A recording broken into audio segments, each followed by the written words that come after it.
Good morning. I want to begin by offering my sincere thanks to Senator Jon Kyl. When we stood here just a few months ago, it was at a very challenging time for both Arizona and our country. Congress had a full workload to get through, and Arizona was just coming off a very difficult week following the death of Senator John McCain. Arizona needed someone who could hit the ground running and represent our state with experience and confidence. And that's exactly what Jon Kyl did.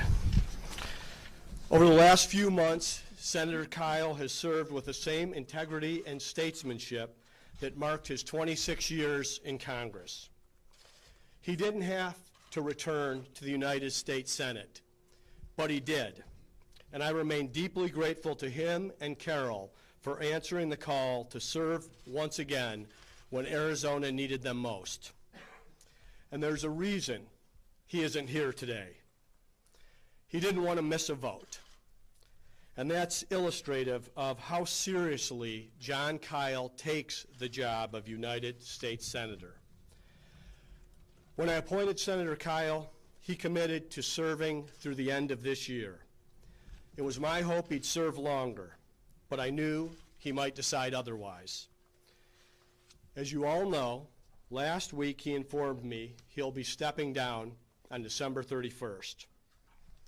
I gave careful consideration when deciding who should represent our state moving forward. The need for effective leadership is just as great today as it was then. And once again, the question is the same. Who is the best person available to represent the state of Arizona?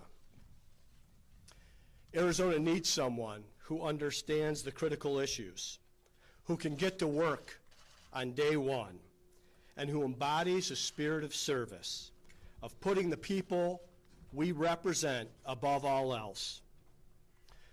Martha McSally possesses these qualities. Colonel McSally's service to this country is one for the history books. 26 years in the United States Air Force.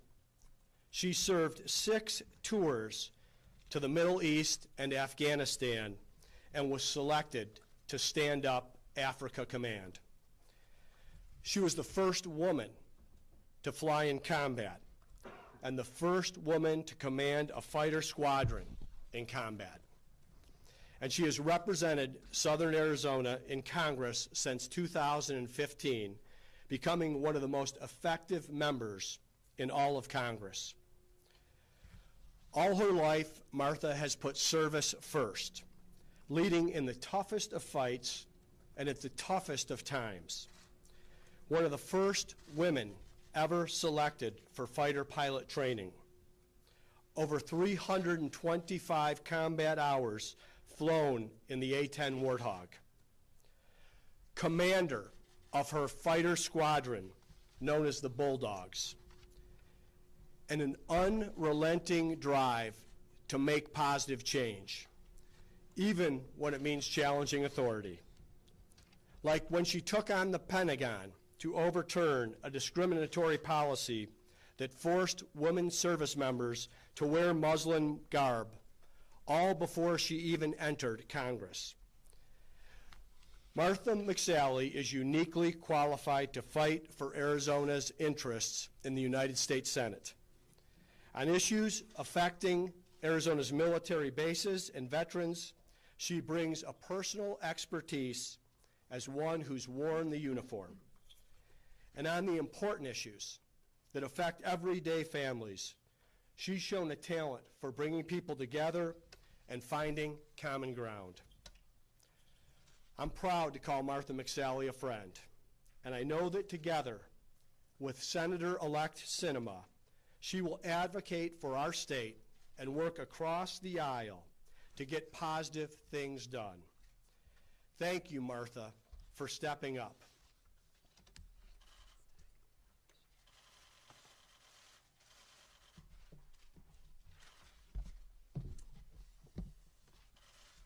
Well, thank you, Governor Ducey. I'm really humbled by the confidence that you've placed in me, and I'm honored by this appointment.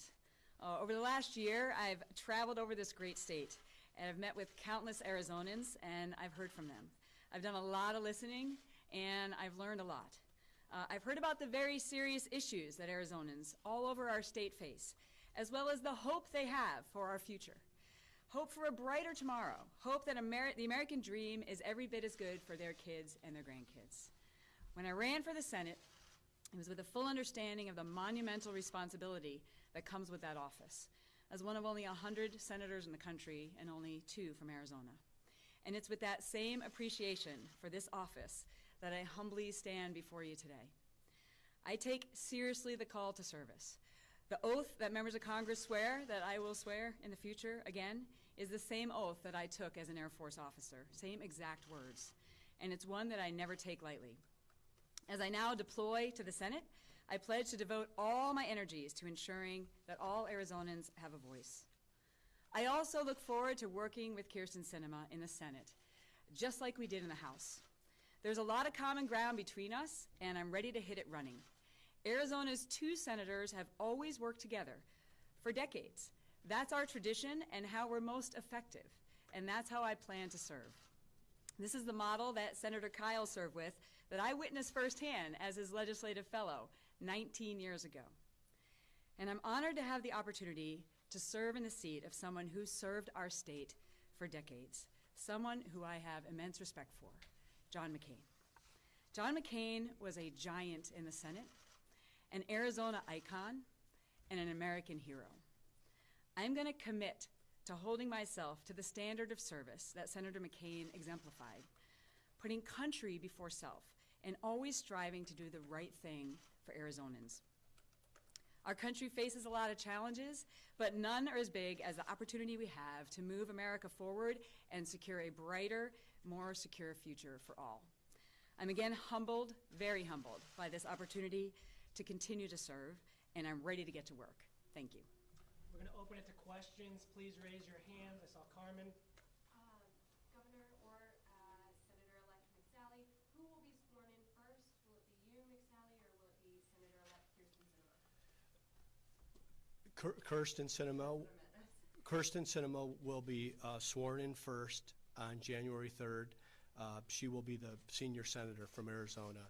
Martha McSally's swearing in will happen following Senator-elect Sinema's. Why did you decide to do it that way? Well, of course, we are going to follow Senate rules, but I'm also going to respect the will of the voters. Senator-elect Sinema was elected to the office, and she's going to be sworn in first. We're going to come over here. Yvonne.